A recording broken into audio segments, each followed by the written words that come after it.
Assalamualaikum warahmatullahi wabarakatuh. Oke, sobat hati semuanya, kita hari ini akan membahas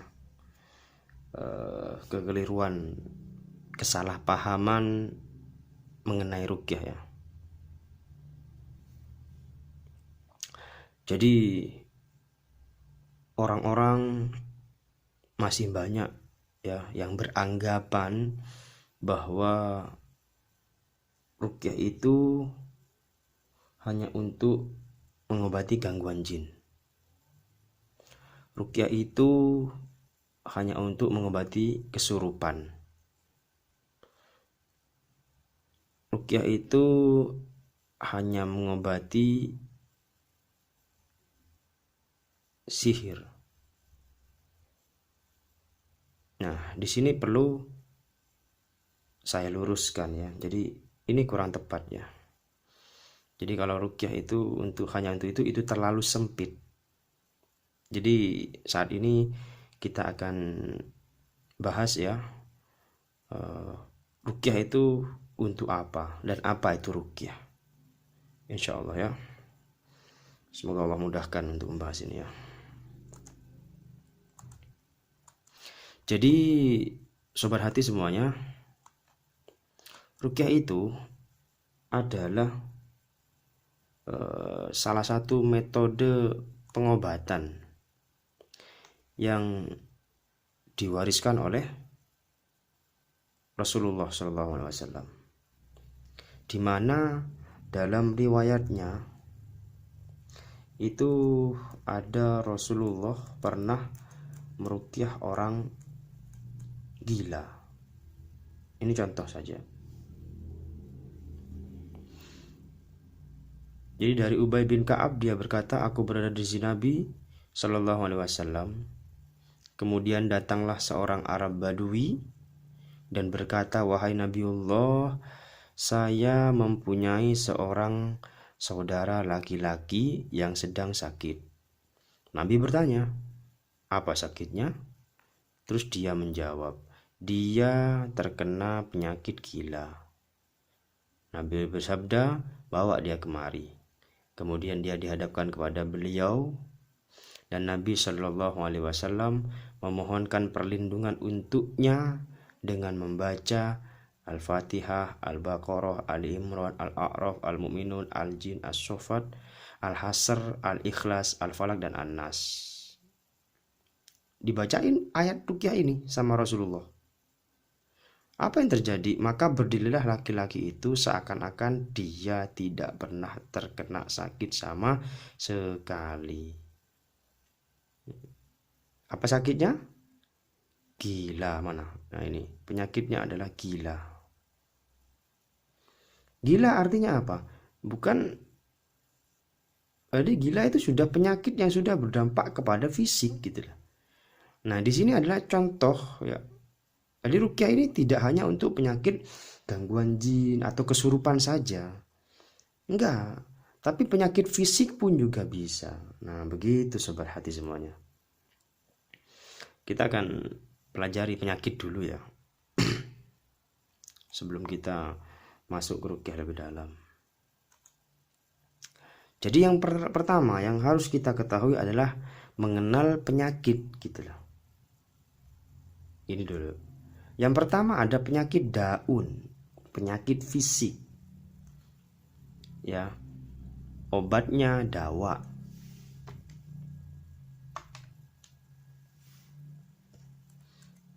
Jadi nanti yang menyembuhkan untuk sembuhnya maka butuh perantara dulu, namanya tabib atau dokter lah kalau kita itu. Baru nanti Allah yang menyembuhkan. Seperti itu. Penyakit jasmani, penyakit jasad. Ini daun tadi. Nah, di sini penyakit jasad itu biasa kita sebut dengan penyakit biologis atau penyakit jasmani. Atau kalau kita bisa melihat itu penyakit yang nyata. Penyakit yang terdeteksi oleh medis atau yang terlihat oleh kita sendiri. Seperti apa? Contoh ya, anak kita jatuh, gitu. Terus abis itu tangannya berdarah. Nah, kalau begini apa yang harus kita lakukan? Maka kita butuh yang namanya perantara tadi. Namanya tabib atau dokter. Maka datanglah ke dokter, bawa ke dokter, tangannya yang jatuh, dibersihkan lukanya, diperban atau mungkin dijahit dan sebagainya, maka nanti akan mendapatkan hasil yang namanya kesembuhan. Nah, yang menyembuhkan di situ tetap adalah Allah. Oke. Ini harus dipahami betul-betul ya. Yang menyembuhkan adalah Allah. Itu kalau contoh penyakit fisik. Yang kedua ada penyakit ruhani atau penyakit psikis. Nah, di sini namanya itu dalam bahasa Arab adalah penyakit qulub. Namanya adalah marad. Ya, obatnya nanti marad. Nah, nanti penyakit marad ini akan sembuh dengan yang namanya syifa. Jadi perantaranya adalah syifa. Kalau tadi apa? Penyakit ruhani, penyakit jasmani. Tabib perantaranya. Ya, ini adalah syifa. Apa syifa itu? Syifa ada 4. Yang pertama sholat. Yang kedua adalah zikir. Yang ketiga adalah Al-Quran. Yang keempat adalah ilmu. Nah, dengan melakukan syifa ini, maka nanti Allah langsung menyembuhkan. Asy-Syafi. Ya, dengan kita melakukan 4 ini, berikhtiar dengan 4 ini syifa tadi, ilmu, Al-Quran, zikir, dan sholat, maka nanti Allah langsung menyembuhkan. Asy-Syafi yang akan menyembuhkan. Begitu.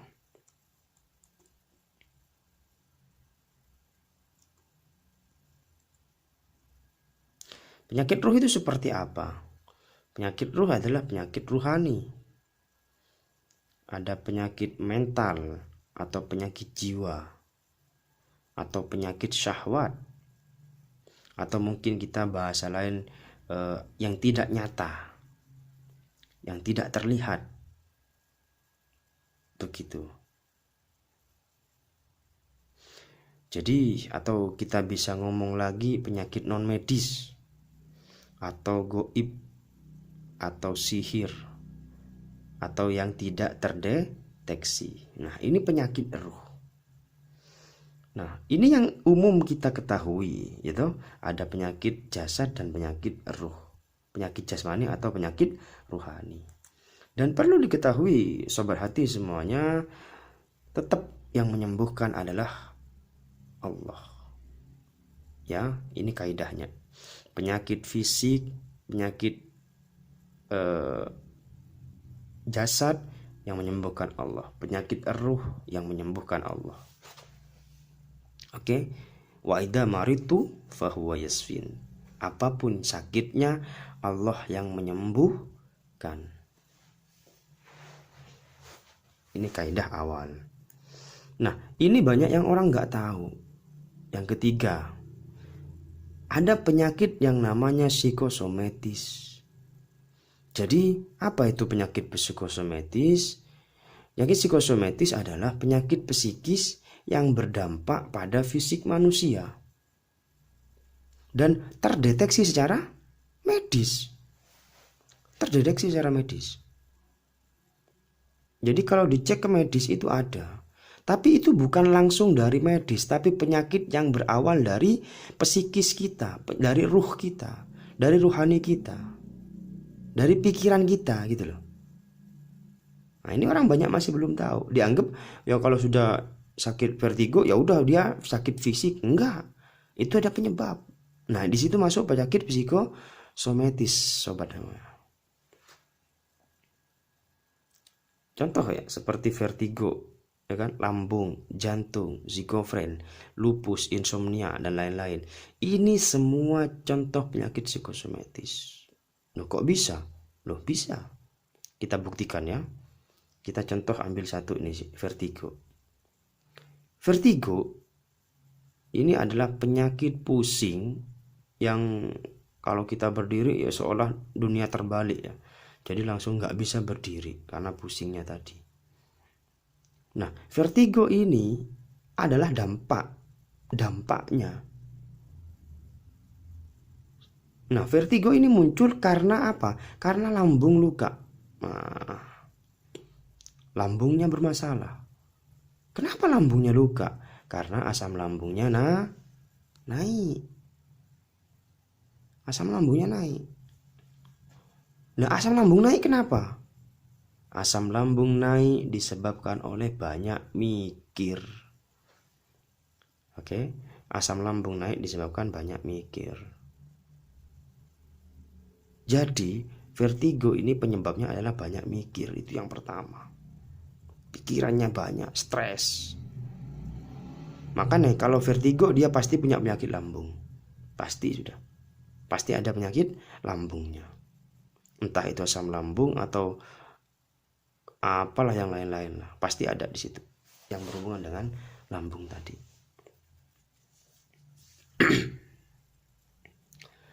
Nah, untuk mengobati vertigo gimana? Jenengan Anda jangan sibuk mengobati vertigonya. Kalau Anda gini, saya bahasakan gini ya. Vertigo ini adalah dampak. Oke? Vertigo inilah adalah dampak. Dan di sini ada penyebab gitu loh. Penyebab utama apa tadi? Banyak mikir. Oke, bisa dipahami ya. Jadi ada dampak, ada akibat. Contoh, ya, di rumah kita ada genteng bocor.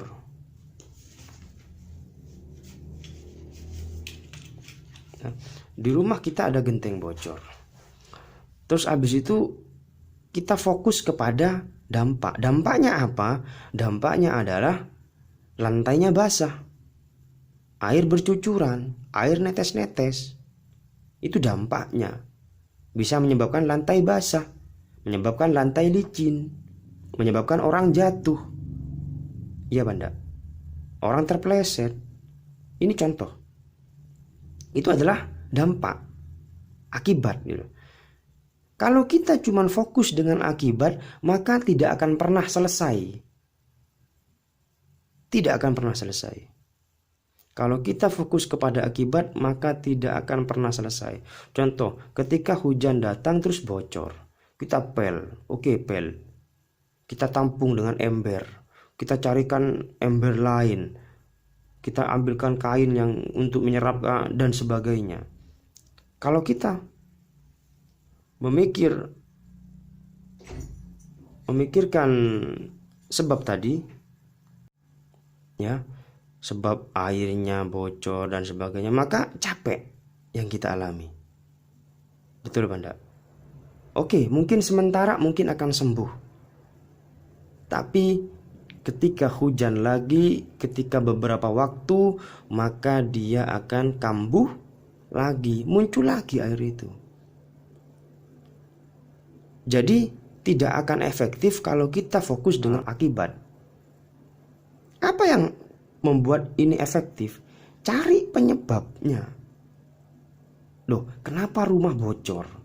Ternyata kita cek, oh ternyata bocornya dari atas. Kita lihat ke atas, oh bukan dari asbes ini, bukan, tapi dari atasnya lagi. Coba dicek, ternyata ketemu penyebab, gentengnya pecah. Nah, waktu ketemu penyebabnya gentengnya pecah, kita ganti genteng, selesai enggak kira-kira masalahnya? Ayo, saya mengajak Anda berpikir semua. Selesai apa enggak? Selesai. Pun sama dengan vertigo. Vertigo adalah dampak, akibat gitu loh. Ada penyebab. Penyebabnya apa? Mikir tadi. Penyebabnya adalah mikir tadi. Kalau jenengan masih tetap mikir, gak selesai-selesai, terus stres terus tiap hari, ya kan? gak bisa menerima takdir, gak bisa menerima keadaan, gak bisa menerima situasi dan kondisi, kan mikir terus tuh. Apa yang terjadi? Jenengan obatin sampai bonyok vertigonya, gak selesai-selesai itu. Mungkin ketika konsumsi obat, contoh lah ya, membaik, tapi setelah itu dia akan kambuh lagi. Nah ini contoh ya, kita mempelajari penyakit, kenapa penyakitnya tidak sembuh.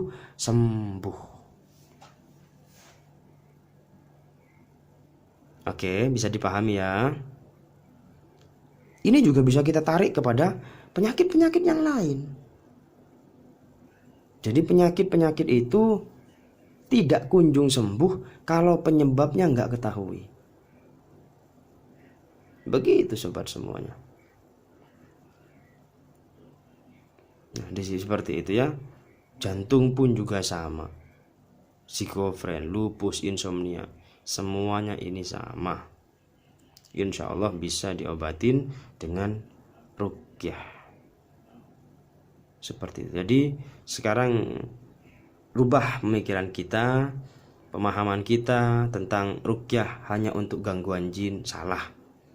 Ruqyah itu untuk cuman kesurupan, salah. Tapi di sini ruqyah itu akan mengobati penyakit medis, penyakit non medis atau penyakit ruh tadi, dan penyakit psikosomatis, penyakit medis yang penyakit secara jasmani yang telah berdampak kepada rohani. Seperti itu. Banyak nanti kita akan jabarkan di sini ya. Kita akan banyak nanti insya Allah. Ya, insya Allah ini penjelasan kita mengenal penyakit ya. Kita mengenal penyakit dan kenapa ruqyah bisa menyembuhkan. Semua penyakit insya Allah bisa diruqyah. Semua penyakit biiznillah, kecuali memang penyakit-penyakit tadi yang memang secara medis sudah kelihatan, secara jasad kelihatan, seperti patah tulang, itu kan nggak bisa diruqyah itu. Kenapa? Karena itu jasad murni gitu loh. Karena patah, nggak bisa diruqyah. Luka diruqyah bisa sembuh lukanya? Nggak bisa. Jadi kita harus mengetahui ya karakter penyakit itu. Begitu. Yang sudah nampak seperti kita sobek kan, terus tangan kita berdarah ketika kena pisau. Apakah bisa diruqyah? Nggak bisa. Ya harus ditutup dulu ya kan, dibersihkan dengan alkohol atau diperban dan sebagainya. Kasih handsaplast seperti itu. Semoga pemahaman ini bisa menambah wawasan Anda semua untuk mengenal penyakit. Ya. Carilah penyebabnya, insya Allah nanti penyakitnya akan sembuh.